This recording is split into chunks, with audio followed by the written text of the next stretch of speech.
Good morning, welcome back to one more mini blog. ఇంకా హేసకిలో videos తీయడానికి అయితే నేను ఇక్కడ రెడీ అయ్యాను. పొద్దున్నే పార్సల్ వచ్చింది. ఇంకా పార్సల్లో ఉన్న శారీస్ అన్ని బయటికి తీసైతే ఇంకా చూపిస్తున్నాను. ఇవైతే సెమీ గద్వాల్ శారీస్ చాలా అఫోర్డబుల్ ప్రైస్ లో మన హేసకి పేజ్ లో అయితే అవైలబుల్ గా ఉన్నాయి.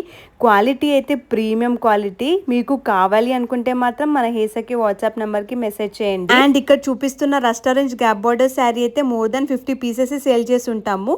మన పేజ్ లో అయితే అది సూపర్ హిట్ కలెక్షన్. ఇంకా తర్వాత అయితే నేను మా చెల్లి ఇద్దరం కలిసి రిక్రియేషన్ వీడియోస్ చేయాలి అనుకుంటున్నాము. దానికోసం అయితే లైట్ గా మేకప్ వేయించుకుంటున్నాను ఈ సమ్మర్ లో. అది కూడా ఇంత ఎండలో ఏం రిక్రియేషన్ వీడియోస్ రా బాబు అనుకోకండి. ఇంకా వీడియోస్ అవ్వాలి అంటే ఏదో ఒక కష్టపడాలి కదా మరి. సో నన్ను ఇక్కడ రెడీ చేస్తుంది అయితే సాయిప్రియ మేక్ ఓవర్స్. తన కాంటాక్ట్ డీటెయిల్స్ అయితే షేర్ చేస్తాను. మీకు కావాలి అనుకుంటే కాంటాక్ట్ అవ్వండి. చాలా అఫోర్డబుల్ ప్రైస్ లో మంచి మేకప్ లుక్ అయితే క్రియేట్ చేస్తుంది. ఫైనల్ గా నేనైతే ఇలా సింపుల్ గా రెడీ అయిపోయాను. ఇక్కడ నేను కట్టుకున్న శారీ అయితే మన హేసకి పేజ్ లో గిన్ని టిష్యూ శారీస్ చాలా ట్రెండింగ్ లో ఉన్నాయి. మీకు కావాలి అనుకుంటే కాంటాక్ట్ అవ్వండి. చాలా కలర్సే ఉన్నాయి మరి.